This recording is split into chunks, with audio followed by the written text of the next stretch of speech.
Gums green ഗാർഡനിലേക്ക് എല്ലാവർക്കും സ്വാഗതം. ഞാനിതിനൊരു മുമ്പ് ഒരു വീഡിയോസ് ഇട്ടിട്ടുണ്ടായിരുന്നു. അപ്പോൾ ഈ വീട്ടിൽ ഇതിൻ്റെ ഒരു ഫ്രണ്ട്സിൻ്റെ ഇത്താൻ്റെ വീടാണ്. അവിടെ കണ്ടമാനം ചെടികളുണ്ട് വിൽപ്പനയ്ക്കുള്ളത്. ഇത് ഓരോന്നോരോന്നായിട്ടെടുത്ത് കാണിച്ചു തരാൻ നിങ്ങൾക്ക് പറ്റൂല, കാരണം അത്രയും ചെടികളുള്ള വീടാണ്. ഇതിൻ്റെ മുമ്പത്തെ വീഡിയോ കണ്ടാലറിയാം. കലാത്തി, അഗ്ലോണിമ, കലേഡിയ, അതുപോലെ പല ചെടികൾ എണ്ണിയാൽ തീരാത്ത ചെടികളുണ്ട് ആ വീട്ടിൽ. അപ്പോൾ വേണമെന്നുണ്ടെങ്കിൽ അത് ഒന്നെടുത്ത് നോക്കിയാൽ മതി. എപ്പീഷ്യാളും അഗ്ലോണിമ പല ഐറ്റംസും എല്ലാം ഉണ്ട്. അപ്പോൾ എൻ്റെ വീഡിയോ ഒക്കെ കണ്ട് എല്ലാവരും സപ്പോർട്ട് ചെയ്യുക. ഇഷ്ടപ്പെട്ടാൽ ലൈക്കും ഷെയറും ചെയ്യുക. സബ്സ്ക്രൈബ് ചെയ്യാത്തവർ സബ്സ്ക്രൈബ് ചെയ്ത് കാണാൻ ശ്രമിക്കുക. നിങ്ങളെ സപ്പോർട്ടാണ് എനിക്ക് ഈ വീഡിയോസൊക്കെ ചെയ്യാനുള്ളൊരു പ്രചോദനം. അപ്പോൾ ഇതൊക്കെയാണ് ചെടികൾ. എല്ലാ ചെടികളും കട്ടിങ്സും എല്ലാം കൊടുക്കുന്നുണ്ട്.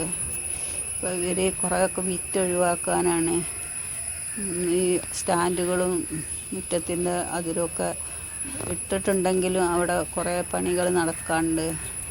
ഫിഷുകൾ ഒരു 4-5 കളറുണ്ടെന്ന് ആണ് തോന്നുന്നത്.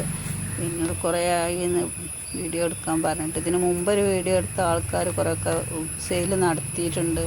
അപ്പോൾ കഴിഞ്ഞ വീഡിയോയിലും കുറച്ച് ആൾക്കാരൊക്കെ വാങ്ങിച്ചിട്ടുണ്ട്. കലാത്തിയ, അഗ്ലോണിമ, എന്തൊക്കെ ചെടികളാണുള്ളത് വെച്ചാൽ എല്ലാ ചെടികളും ഉള്ളൊരു വീടാണിത്. നല്ല മെയിൻ റോഡിൻ്റെ അടുത്ത് തന്നെയാണ്. പോയി വാങ്ങേണ്ടവർക്ക് അതും വാങ്ങാം. ഞാൻ നമ്പർ ഇതിൽ കൊടുക്കുന്നുണ്ട്. അപ്പോൾ ചെടികളൊക്കെ കണ്ട് ഇഷ്ടപ്പെട്ടാൽ എല്ലാവരും പോയി വാങ്ങാം. നമ്മളെ വീട്ടുമുറ്റത്ത് വയ്ക്കാൻ പറ്റിയ ചെടികളാണ്. അപ്പോൾ എല്ലാവരും വീട്ടുമുറ്റം ഒന്ന് അലങ്കരിക്കാനൊക്കെ പറ്റിയ ചെടികൾ ഇഷ്ടംപോലെ ഉണ്ട്.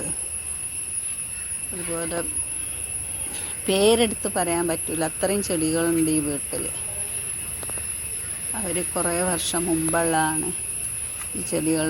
ആന്തൂറിയങ്ങളുണ്ട്, പോളിയാസുകളുണ്ട്. ഇതൊക്കെയാണ് എല്ലാവർക്കും